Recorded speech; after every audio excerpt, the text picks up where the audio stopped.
iol.co.za. Man who discovered ex-wife was cheating, freed from parental duties after DNA shows he is not the father.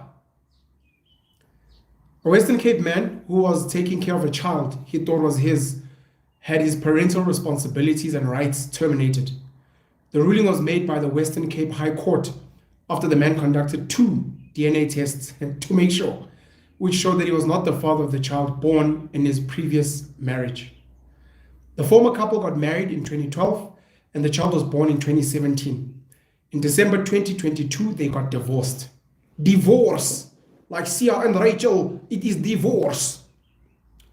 During the divorce settlement, it was agreed that he would pay 7,500 Rand in child maintenance, and he would also keep the child on his medical aid.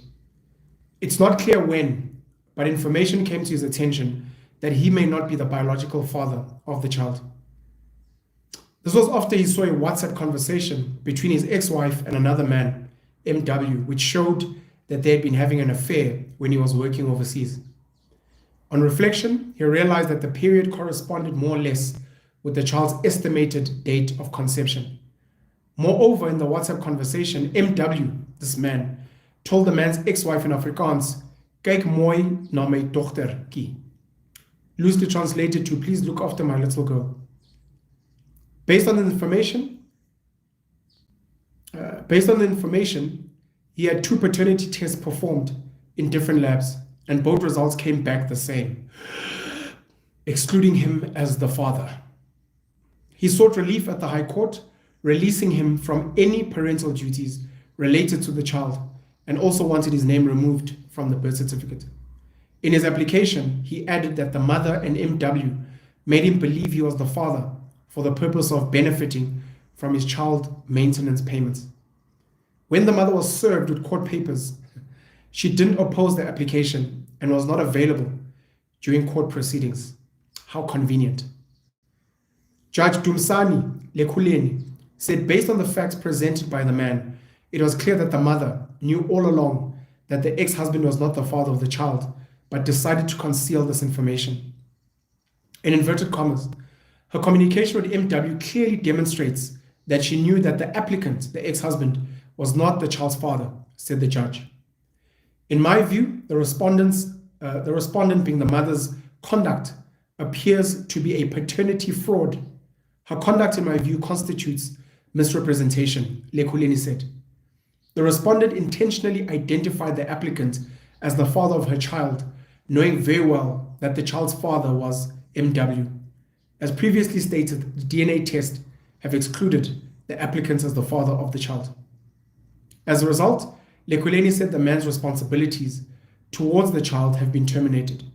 He said the man can approach the Department of Home Affairs for alteration and deletion of his name as the father of the child on the population register and her birth certificate without the mother's consent. Written by, I think, snenhlanhla.masilela at iol.co.za. I shared this with my brother Penson and he lost his fucking marbles. We've obviously got a show called Utatako, Yo Father, Yo Pa, Vir is Yo Pa. There are so many women in South Africa, sadly, and it's not just in South Africa. We've obviously seen all of these other shows in America where women are, this idea that you're getting another man to raise someone else's child, willingly so or knowingly so. Many women, I guess, may not be aware because they were sleeping with 2-3 men at the same time and are not aware, and they end up, being like, let's go with this guy because I'm in a relationship with him, or let's go with that guy because he earns well. It's wrong. It's very wrong. And, the research has shown that of all the cases that have gone for paternity, I think over 60% are always found that the father is not the biological father of the child. That's not to say over 60% of all kids are with the wrong father. It's to say all the guys that have suspicion, over 60% of them are right. And that's tragic. One of the things we've called for is that it should be mandatory. And I'm sure if it was mandatory, the price would also go down because it's expensive. 2,000, 4,000, 6,000 Rand for a paternity or a DNA test. And it's something that needs to change. Too many women, unfortunately, are forcing men to raise kids that are not theirs. And for the fact that the judge said that this is a paternity fraud case based on the fact that it seems she is aware that he was not the father, I do believe that she needs to be punished. A case needs to be opened of fraud, and I believe that outside of maybe being jailed, this woman has to pay damages to this man. Number one, recouping all the money that he spent on the child with interest, adjusted for inflation as a minimum. And then any damages for emotional trauma, because this guy has to go for counseling. I don't think women understand the pain of a man struggling, stressing, trying to be the best father he can be, going to work on days where he doesn't want to work because he's like, I need to provide for my child. Getting divorced, because people get divorced, sadly. But you're like, I'm still going to maintain $7,500 every month, a decent amount of money. It's higher than the average salary in South Africa. I'm going to be maintaining my child with $7,500 to find out the child is not yours. That trauma and that pain is something that he'll probably never recover from. I don't know if he'll ever have a decent relationship with a woman moving forward. I don't know if he'll ever be fully comfortable that any child is his. Of course, anytime he impregnates another woman, he's going to insist on a paternity test. And women are not punished the same in the eyes of the law.